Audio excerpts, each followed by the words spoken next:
نہیں کرتا تھا.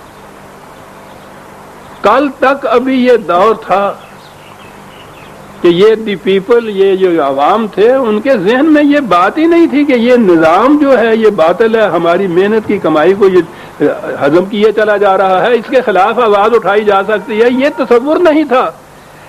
یہ ابھی ابھی کی بات ہے، تھوڑے ہی عرصے کی بات ہے. یہ چیز اٹھی ہے مزدوروں محنت کشوں میں، اور وہ جنگل کی آگ کی طرح ساری دنیا میں اس وقت پھیل چکی ہوئی ہے. روز یہ تحریکیں اٹھتی. الناس جسے قرآن نے کہا ہے یقوم الناس لرب العالمین، الناس اٹھ کھڑے ہوں گے. ابھی تو اس کا آغاز ہے، ابتدا ہے. جن ملکوں میں اس قسم کی آزادی ہے وہاں منظم طریقے کے اوپر بھی یہ چیز شروع ہو گئی ہے.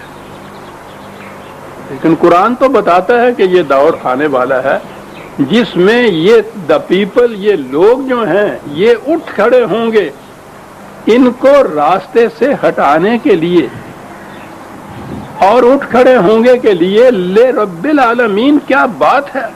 جہاں سے قرآن نے ابتدا کی ہے اپنے نظام کے تعارف کی، الحمدللہ رب العالمین، اس لے رب العالمین یقوم الناس.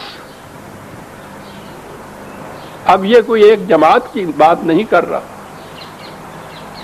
الناس اٹھ کھڑے ہوں گے اس کے لیے، نظام سرمایہ داری کے لیے، وہ جو پہلے کہا کہ ان کو راستے سے ہٹانے کے لیے.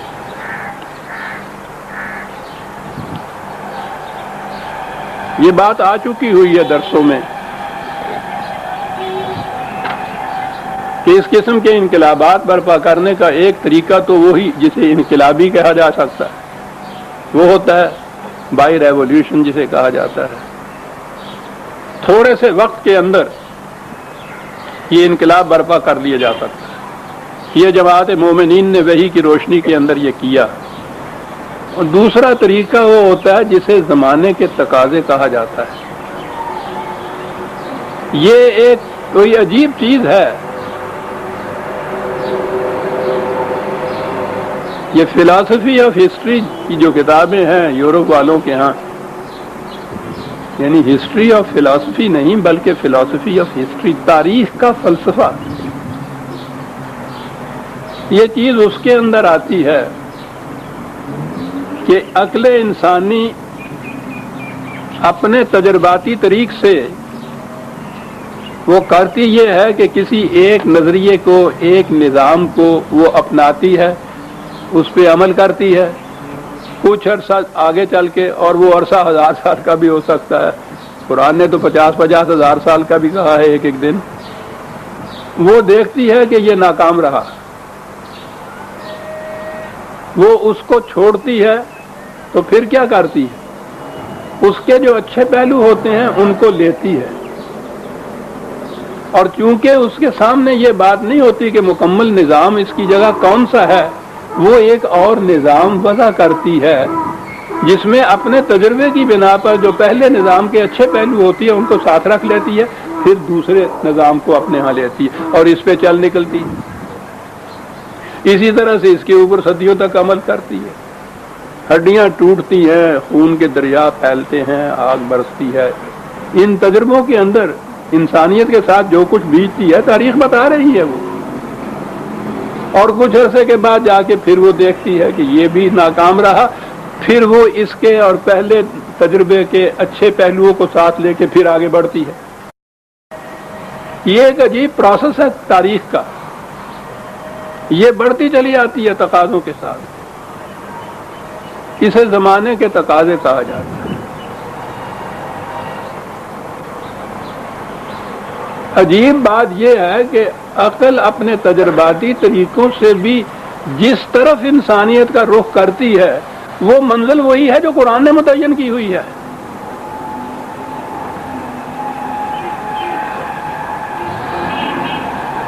اس میں عرصہ بڑا لمبا لگ جاتا ہے.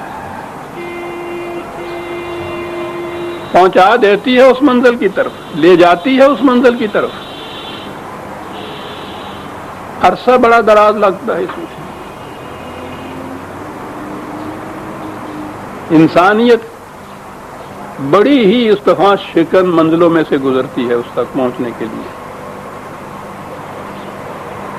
پھر وہی اقبال کا شعر، اقبال نے یہ چیزیں قرآن سے لی ہوئی ہیں. ہر دو بمنزل رواں، ہر دو امیر کارواں، دونوں ہی منزل کی طرف لے جا رہی ہے انسانیت کو.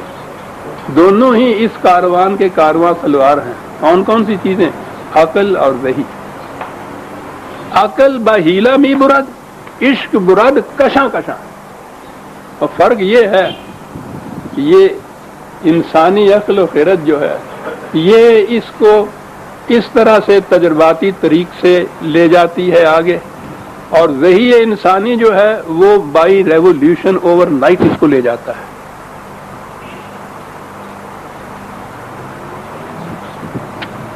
یہ عقل انسانی تجرباتی طریقے سے بھی لے جاتی ہے. تو ایک چیز اس میں تاریخ بتاتی ہے کہ اس میں بڑی ڈسٹرکشن ہوتی ہے، بڑی تباہی آتی ہے، اور پھر بھی وہ پچھلے نظام کو تو الٹ سکتی ہے. ایک مکمل نظام انسانیت کے لیے جو ہے وہ نہیں بنا سکتی. لا کا حصہ تو آتا ہے اس میں، اللہ کا حصہ نہیں آتا. اللہ کے لیے انسانیت محتاج ہوتی ہے پھر وحی کی رہنمائی کی. روس کا انقلاب جب آ رہا تھا تو اقبال کو دیکھیے جس انداز سے اس نے یہ بات کہی ہے کہ یہ ٹھیک ہے تمہارے دلوں کے اندر انسانیت کا درد بھی موزن ہے، تم تنگ بھی آئے ہوئے ہو ان پادریوں کے ہاتھوں سے، اس مذہب کے ہاتھ سے، سرمایہ داری کے ہاتھ سے، اس کو الٹ بھی رہے ہو، الٹ بھی دو گے تم، لیکن یہ تو حصہ لا ہوگا، بنیادیں اکھیڑنا ہوگا، تخریب ہوگی، ان کو راستے سے ہٹانا ہوگا. اس کی جگہ نظام کون سا آئے گا؟ اے کہ میں جوئی نظام عالم جستئی اور اساس محکم.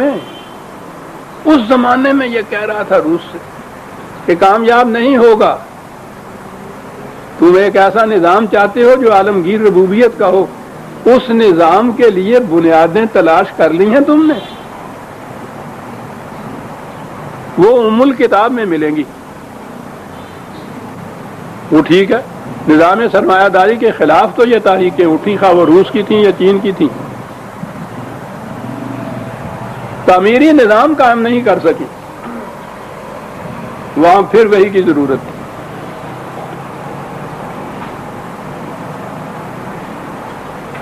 یہ مقامات انسانیت کی ہسٹری میں بڑے اہم موڑ ہوتے ہیں.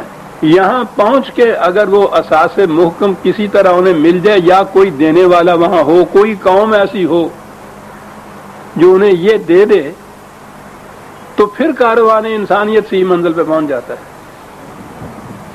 نہ ہو تو پھر وہی اپنا پہلا ہی تجرباتی طریق جو ہے لا کے بعد اللہ کے لیے پھر وہ شروع ہو جاتا ہے.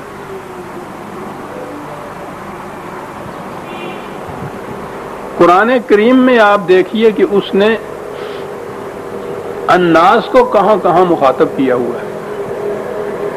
انسانیت، وہ نوع انسانی یا انسانیت ہی اس کا ترجمہ ہے. میں نے کہا ہے نا کہ اس دور میں دی پیپل اس کے لیے آتا ہے، جمہوریت کا لفظ آتا ہے، عالمگیر انسانیت کہہ لیجئے اس کو، تمام لوگ، تمام انسان کہہ دیجئے. قرآن اس کو بڑی اہمیت دیتا ہے.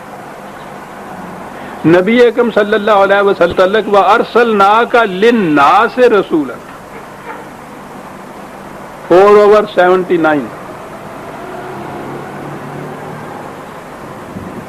للناس، تمام نوع انسانی کی طرف رسول. حضور کی یہ مادی زندگی وہ 63 برس کی تھی، رسالت محمد صلی اللہ علیہ وسلم تو ابدی ہے، قیامت تک جاری رہنے والی ہے، اور پوری انسانیت کے لیے ہے. للناس، حضور انہی چند مومنین کے لیے رسول نہیں تھے جو حضور کی زندگی میں، حضور کے زمانے میں اسلام جنہوں نے قبول کیا اور اس جماعت میں شریک ہو گئے. یہ تو الناس کے لیے تھا. جو جماعت آپ نے تیار کی تھی وہ بھی مقصود بالذات نہیں تھی، وَكَذَلِكَ جَعَلْنَاكُمْ أُمَّةً وَسَطًا لِتَكُونُوا شُهَدَاءَ عَلَى النَّاسِ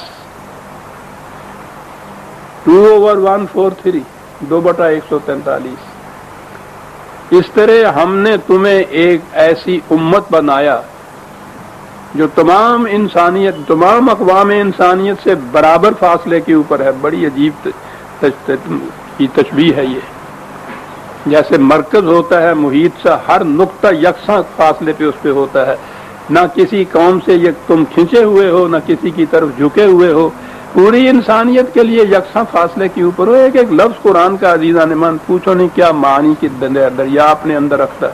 واسطن کاہے کے لیے؟ لتکونوا شہداء علی الناس، تاکہ تم الناس کے اعمال کی نگرانی کر سکو۔ پھر وہی الناس آ رہا ہے۔ یہ نظام جو ہے اسلام کا،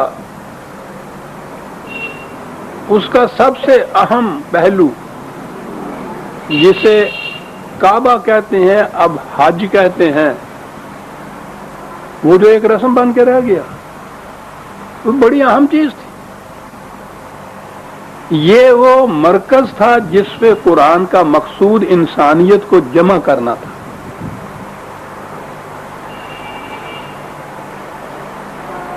اور جب بھی کوئی عالمگیر تاریخ انسانیت کی اٹھے گی، وہ اسی مرکز کے اوپر جمع ہوگی۔ قرآن کہہ رہا ہے یہ چیز، یہ احساس پیدا ہو رہا ہے اقوام عالم میں کہ ایک مرکز کی ضرورت ہے جہاں انسانیت جمع ہو جائے۔ اور قرآن نے یہ حج کے متعلق میرا ایک مضمون طلوع اسلام کی، شیخ صاحب کون سی شاید اسی میں یا اس سے پہلے کی، وہ شاید میں شائع ہوا ہے حج کا مقصود۔ اس میں ایک بات آپ دیکھیں گے، سارے قرآن کریم میں جہاں جہاں کعبہ اور حج کا ذکر آیا ہے، وہاں مومنین سے خطاب نہیں ہے، الناس سے خطاب ہے۔ گویا یہ ایک ایسی تاریخ کا مرکز ہے جو عالمگیر انسانیت کے لیے تھی۔ جب کعبے کو سب سے پہلے کعبے کا تعمیر ہوئی، اس کعبے کی حضرت ابراہیم علیہ السلام کے ہاتھوں میں، اس مقام کے اوپر کہا ہے وَجَعَلْنَا الْبَيْتَ مَثَابَةً لِلنَّاسِ وَأَمْنًا، اسے ہم نے پوری نو انسانی کے لیے جمع ہونے کا مقام بنایا اور امن کا مکان بنایا۔ انسانیت امن کی تلاش میں ہے، پوری انسانیت کے لیے امن کا مقام اور جمع ہونے کا مقام بنایا اس کو۔ یہ تھا بیت اللہ کا مقصد۔ اور اس کے بعد کہا یہ کہ وَاتَّخَذُوا مِن مَّقَامِ إِبْرَاهِيمَ مُصَلًّى، بات دور نکل جائے گی۔ ہمارے ہاں تو اب یہ ہے کہ تم مقام ابراہیمی کو اپنا مصلی بناؤ۔ وہاں میں نے بھی دیکھا، وہاں خانہ کعبہ کے پاس ایک چھوٹی سی جگہ ہے، وہاں بھی وہ بنایا ہوا ہے کچھ چار دیواری چھوٹی سی، اسے مقام ابراہیمی کہا جاتا ہے کہ حضرت ابراہیم علیہ السلام نے یہاں نماز پڑھی تھی اور وہاں 2 نفل پڑھنے ہوتے ہیں۔ اب وہ یہ بات رہ گئی۔ کہا تھا قرآن نے یہ کہ ابراہیم نے یہ بنا رکھ دی ہے، بنیاد رکھ دی ہے ایک ایسے مقام کی جو مرکز بننے والا ہے انسانیت کے لیے۔ اور پھر جماعت مومنین سے کہا کہ تم مقام ابراہیمی کو اپنی منزل بناؤ۔ مقام ابراہیمی کیا تھی؟ جب وہ تعمیر کعبہ سے فارغ ہوئے یا ان منازل میں سے گزرے تو خدا نے یہ کہا انی جاعلک للناس اماما، تمام نوع انسانی کی لیڈرشپ یا امامت جو ہے وہ ہے تمہارے حصے جو آئی۔ وہ جب تم یا تمہارا کہتا ہے قرآن تو اس سے ایک فرد مراد نہیں ہوتا ہے، اس فرد کا مسلک مراد ہوتا ہے، اس کا مقصود منزل